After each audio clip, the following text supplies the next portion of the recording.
Hi, I'm Suze Moore and welcome to my writing shed, where today we are going to continue on with Nat Walker's adventure in London in Emerald Secret, the second book in my Nat Walker trilogy. We left Nat starting her very first day at Boxbury School in the centre of London, where she just met her new classmates, and Fizz, her robotic dragon, had been put into the school locker at the back of the room, where he met a robotic snake. So we're going to start with chapter 9, Zixin. The day went from bad to worse for Nat. She'd eaten lunch in the old dining room alone, with just Fizz for company. The others in her class sat in their cliques. Despite Mr. Limpet's orders, they were all ignoring her. Well, not completely ignoring her, since they kept looking over at her, their lips sneering as they used the word heiress again and again in their conversations.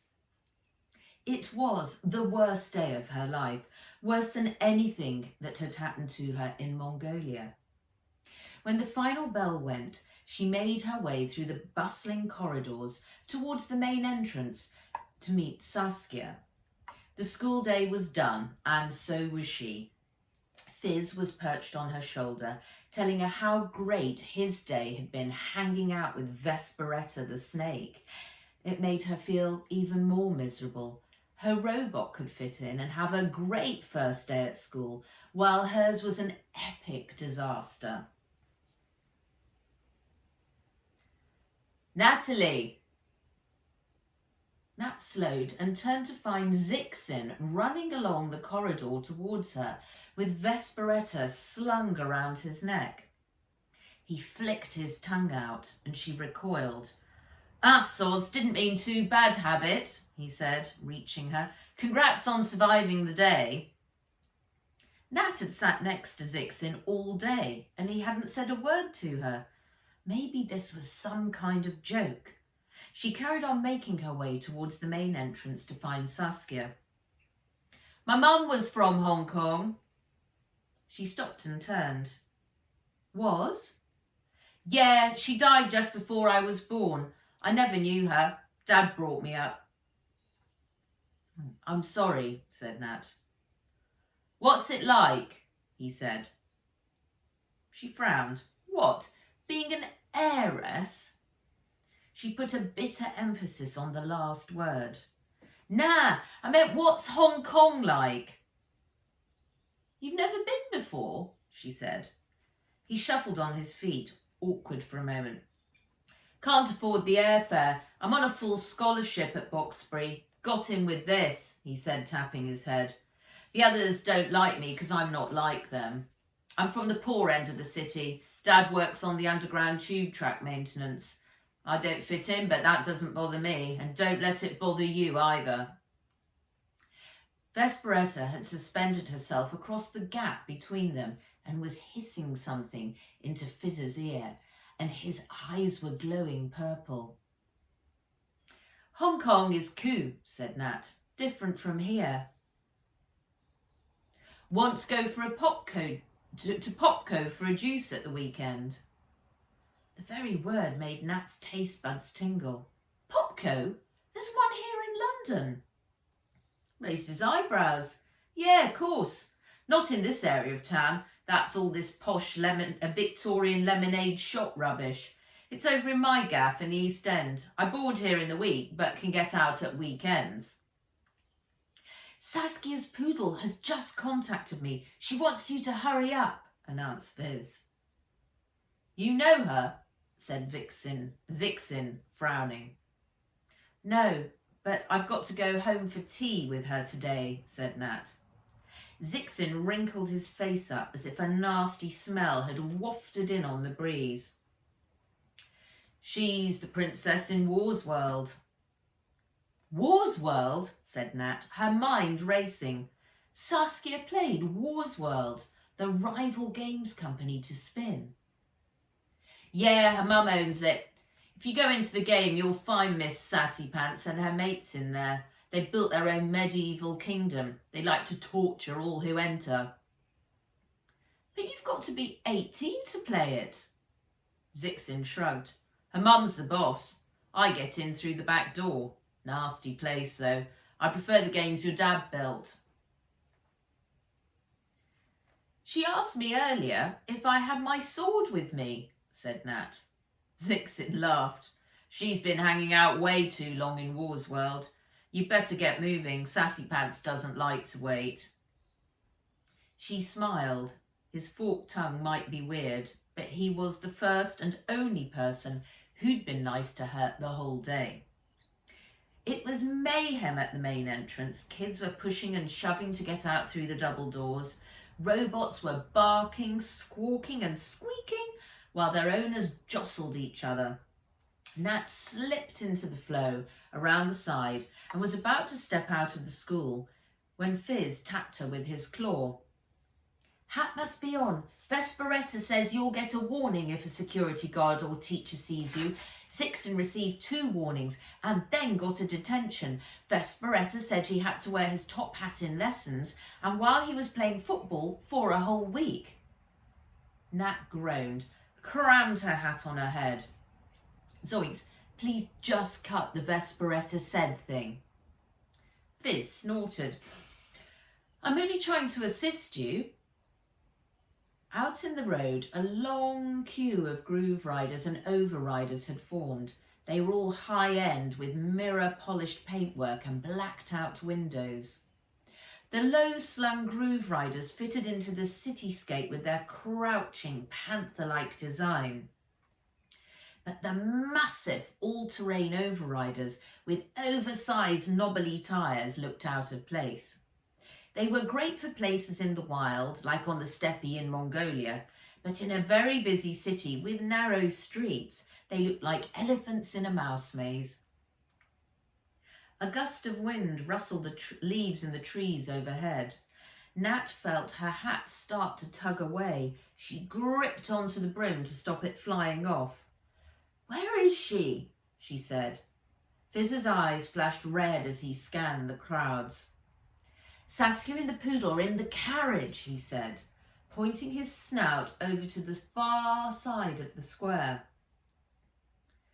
"Zoinks," said Nat, spotting a massive black carriage decorated with golden swords. 4 gleaming grey horses were harnessed up to the front of it, and they had plumes with scarlet ostrich feathers in their headbands. A driver, wearing a suit of armour, was standing holding the reins. Nat had never seen anything like it before in her life. She dodged through the crowd and hobbled across the square in her heavy skirt. "About time," grumbled Saskia, who was sitting inside on a royal blue velvet seat, her poodle lying next to her. "Sorry," said Nat, climbing in. She took a seat opposite Saskia. The door closed automatically and immediately the hum of the city vanished. The carriage was a soundproof box on wheels. "Good day," said Saskia.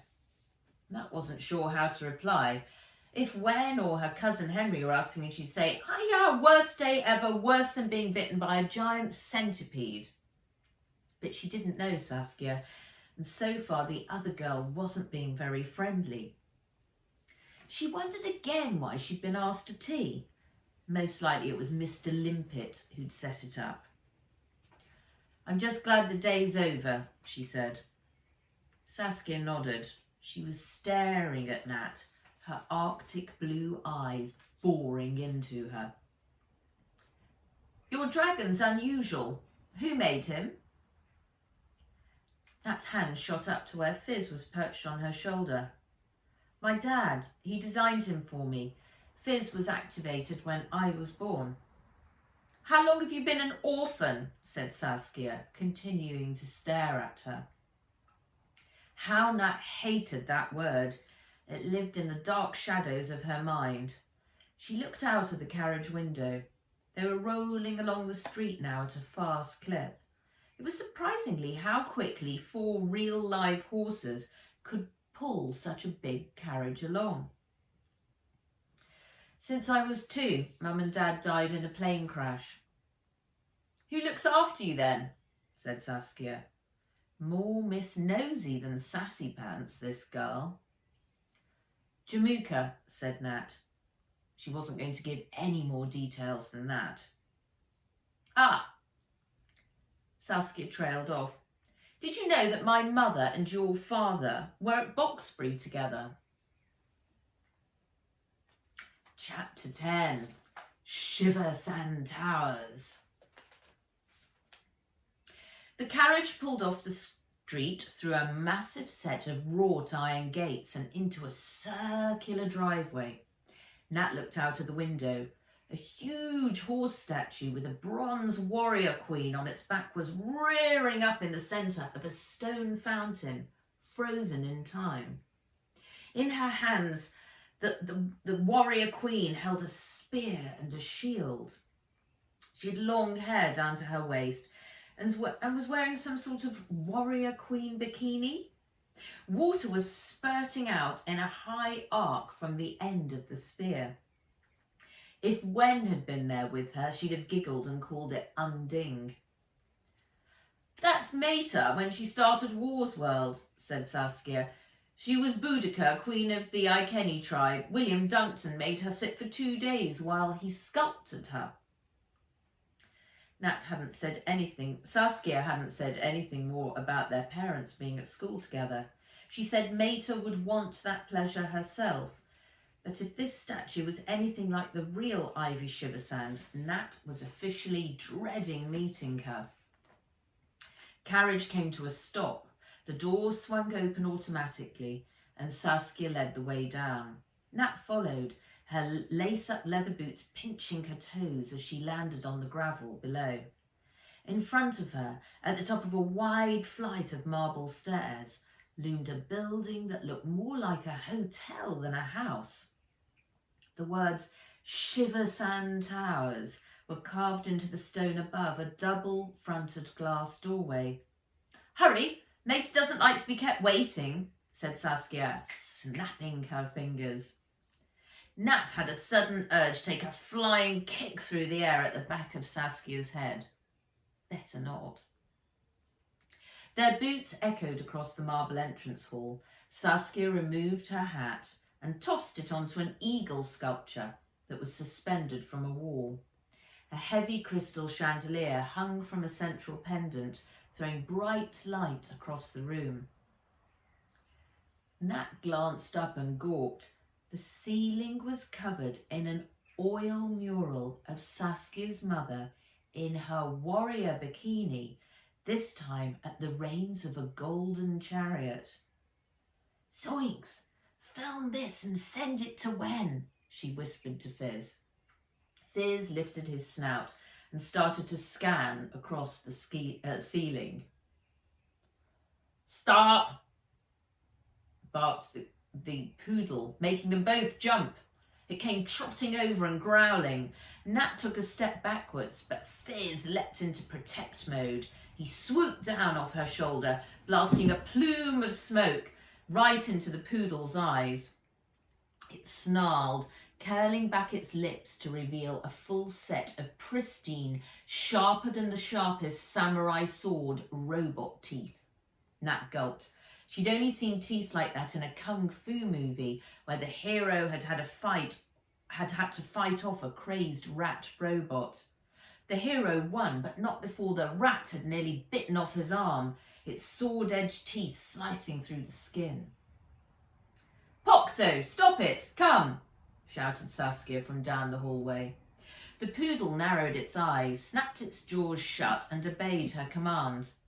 Nat turned to leave. She'd had enough. She didn't need Miss Sassy Pants or her sword-teeth poodle. She'd find a taxi and go home to the Junco. Miss Walker, how nice to meet you. Please follow me. She looked down and around her, searching for the owner of the squeaky voice. Down below, Fizz whispered in her ear.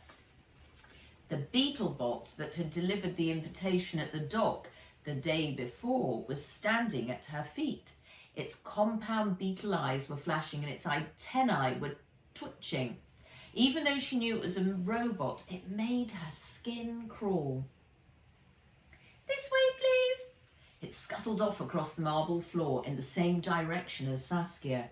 Nat hesitated, wondering what to do. Should she leave or not? "It would be impolite not to follow," said Fizz. "Zula," said Nat, "we're not staying long though. If I tap you on your wing, you must announce in a very loud dragon voice that you've had a message from Jamuka saying we're needed back at the Junko straight away." "That would make me a liar," said Fizz. A wave of tiredness washed over her. Sometimes she wished Fizz was how he used to be before his upgrade.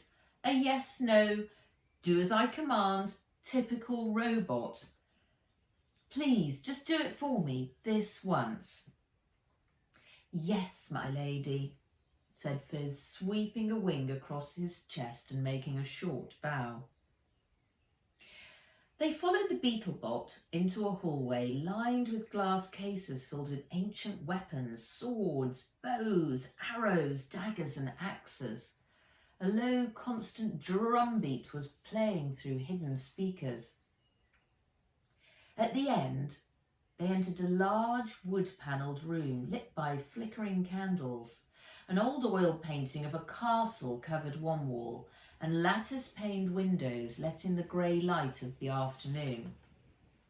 A pair of suits of armour flanked the fireplace. It was like walking into some kind of ancient castle. Towards the centre of the room stood a golden throne. Nat gasped. A large woman with a chalk-white face and a mass of jet-black, gold-streaked hair, dressed in armour, was occupying it. The Beetlebot was crawling up the woman's arm, coming to rest on her shoulder plate. "Scary," whispered Fizz. "Natalie, welcome! Come and say hello," said the woman, her voice low and booming. "Ooh, that's a very posh English accent," said Fizz, leaning in so close that his snout was sticking into Nat's ear. She twitched and made her way over. Saskia was standing near the windows, arms crossed, watching Nat's progress, her menacing poodle sitting to attention at her side. Nat reached the throne. She wasn't certain whether to bow, kneel, or what to do. Ivy extended a hand. "I'm delighted to meet you at last," she said. "I am Baroness Shiversand, but do call me Ivy." They shook hands. Zoinks! How could this be the same warrior queen of the fountain and hall ceiling? It was as if she'd been inflated with a balloon pump to 5 times her normal size. She was spilling over the sides of the throne, and her spider wire armour was stretched thin at the seams. It had to be really uncomfortable to wear. But a suffocating waft of stale sweat hit Nat's nostrils, along with something else that she couldn't quite figure out. It wasn't the perfume fug that Aunt Vera emitted. It was more like mothballs. She wrinkled her nose. Oof, mothballs and sweat. Ivy waved at a small footstool at her feet. "Please, do take a seat." Nat obeyed. She wasn't the kind of woman you said no to. Tiger's teeth, the woman's skin was waxy. Maybe she was really dead. Maybe she was a robot? A loud farting sound came from the throne. "That's better," said Ivy, not apologising. A smell like 100-year-old eggs spread out from the throne. Nat wrinkled her nose again. Okay, Ivy was definitely alive. "Mater, where's tea?" said Saskia. Nat looked from Saskia to the Baroness. It was like they were both out of history books, but one's on completely different eras. Saskia was Victorian and her mother was medieval. She wondered how her dad could have been at school at the same time as Ivy. Surely, if he was alive, he wouldn't look like some bloated, worn-out warrior. He'd be strong, young, tiger-like. Tea is on its way, Saskia. Now, Natalie, we have much to... A butler walked in, pushing a 3-tier tea trolley. China teacups rattled as he wheeled it across the polished floor. There were enough cakes and sandwiches to feed 12 people. He parked it next to Ivy's throne. Saskia hurried over, grabbed a slice of cake and made her way swiftly towards the door. Back soon, going to get changed, was all she said, before disappearing and leaving Nat alone with Ivy. Ivy handed Nat a plate. Do help yourself, she said, smearing jam and a huge dollop of clotted cream onto a scone and cramming it into her mouth. Nat took a slice of cake. The yellow icing was so thick her fingers sank into the sticky mess. You're so like your father, said Ivy, her left eyelid flickering as if she was trying to wink. Chapter 11. The Sword. Nat put her cake on the plate. She looked at the gloopy icing that had glued itself to her fingers and wondered what she was meant to do. There were no napkins, and she didn't want to lick her fingers because Ivy was doing the very same thing with the jam and clotted cream, and it was really putting her off. All the time she was thinking about her dad, of the photo of the uniform, of him standing in the uniform outside Boxbury. Apart from her dad's half-brother Uncle Fergal, who never talked about him, she'd never met anyone who knew her dad from so long ago. Were you friends? She asked. Ivy snorted. More rivals than friends. We were Boxbury's champion geeks. I was faster at coding and your father was better at system design. She nodded at Fizz, who was perched on Nat's shoulder. My guess is that he designed your robot. I assume it flies, blows smoke and flames and used to hum Flower of Scotland to you when you were a baby. The plate fell out of Nat's hand and crashed to the floor. How could Ivy know that tune? That was her secret, not to be shared with anyone, especially Ivy Shiversand. She was about to reach down to pick up the smashed plate, but 2 beetlebots were ahead of her, sweeping bits of cake and plate into the pile. At least she wouldn't have to eat the cake now. How do you know all that? Because he designed a dragon robot for a year-end project, just like the one on your shoulder. He was always fascinated by dragons. He'd spend hours drawing what he considered to be the perfect one. He won the Boxbury Computer Prize for it, beating me for once. Mine was for a poodle robot. I had it created for Saskia when she was born.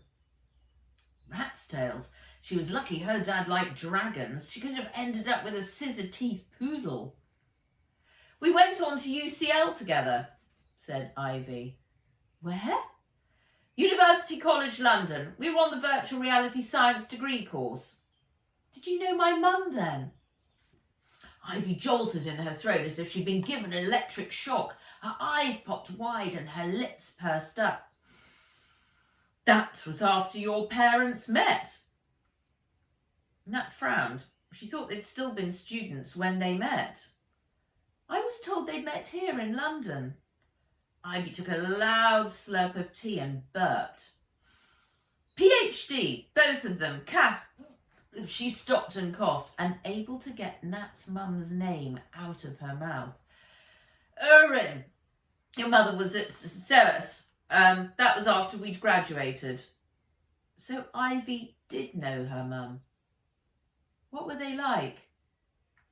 Ivy grabbed a sandwich and ate it in one gulp. It was a long time ago. I hardly knew her at all. The butler cleared his throat noisily from the doorway. "Excuse me, ma'am, the Bakeley's man is here." Ivy waved her hand. "Perfect timing. Bring him in."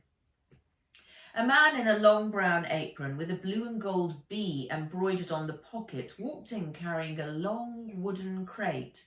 A second later, Poxo came flying through the door behind him, skidding on the floor, growling and snapping at the man's heels, teeth glinting. The Bakeley's man froze on the spot. "Poxo, go back upstairs," roared Ivy. The poodle stopped, whimpered and retreated. "Thanks," said the Bakeley's man. "My mate said to watch out for him." "Come, bring it here," said Ivy, pushing herself up off the throne. Nat decided to stand up too and move out of the way. The man reached Ivy and went down on one knee, offering the crate up from gloved hands. "Baroness Shiversand, lot 283, he announced. "Would you like me to open it for you?" Ivy grabbed it off him. "That won't be necessary. You can take your leave." He was up and out of the room in a flash. Nat was thinking she'd like to do the same. "Sit, Natalie." It was a command. Nat scowled, but took her seat again at Ivy's feet. "She thinks herself a queen," whispered Fizz. "Shall I announce that we must leave?" Ivy flopped back down on her throne with the crate across her vast lap. She unfastened the clips and lifted the lid. "This is over 3,000 years old," she said, lifting out a red silk-covered box. "Not yet.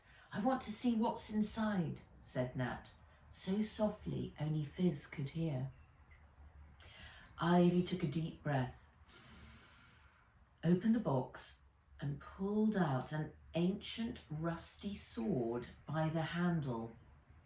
She swept it up into the air.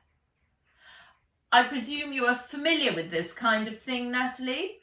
said Ivy, running a sweaty finger across the surface of the blade. Nat shook her head. Why did Saskia and Ivy think she had a sword? Ivy narrowed her eyes, bringing the blade of the sword down to Nat's eye level. Fizz snorted out a plume of smoke, lifted a talon, and with a clang of metal on metal, pushed the blade away from Nat. "Too close. Remove the weapon," he announced. Ivy tittered with laughter and placed the sword on her lap. "Max Walker's defense robot. I bet you do kung fu too, don't you?" That was it. Time to leave. Nat didn't like this woman one bit. She jumped up. "It's late. I must head home," she said. Ivy cocked her head to one side. "Indulge me for a few more minutes and I will tell you more about your father." Her dad, of course she wanted to know more. "Did your parents leave you anything like this?" said Ivy, stroking the blade of the sword. "No," said Nat. "No mention of any sword in their will?" "No. Why?" What was Ivy getting at? There were no swords anywhere on the Junco. The only weapon she had was Fizz. "Did your mother leave you any papers about a sword and a crown?" "No. Why should she?" Ivy leaned over the sword closer in to Nat. "Did you know your mother was an expert on ancient weaponry?" Nat had no idea what she was talking about. Saskia came sweeping in, dressed in another full-length hooped dress. The pattern was grey and white, like a snow leopard. "Poxo says the sword's arrived. We bought the crown." The poodle held the strings of a large velvet pouch between his teeth. "Excellent. Lower the blinds. Move to one side, Natalie, and observe." Nat moved out of the way as fast as her heavy uniform would allow.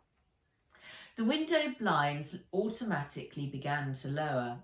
A spotlight over the throne switched on, bathing Ivy in its harsh beam, highlighting her wild hair and scary-looking face. "Ready, mater?" Ivy nodded. Saskia took the pouch from Poxo and tugged open the strings. She pulled out a glittering gold crown studded with rubies. Ivy lifted the sword up, pointing its blade to the heavens. She closed her eyes. "Boyo dika regandi jawan briga," she chanted. Saskia repeated the phrase, lifting the crown up high and approaching her mother. Ivy's nostrils flared. She chanted the phrase again. Nat tapped Fizz on the wing. "My massive processing power and knowledge base is struggling with the translation," he said, pressing his snout into her ear. "A rough idea would be good," she whispered. Ivy and Saskia were now chanting in duet. "I don't do rough ideas, but I can say that the closest approximation is to the ancient Proto-Celtic language, but based on the construction of the sentence, I'm not sure." "Just say it," said Nat, listening to them chanting it faster, their voices raised. "Buyudika Rigani Jawant Briga" roughly means victorious queen, youth, power. Saskia was now holding the crown directly over Ivy's head.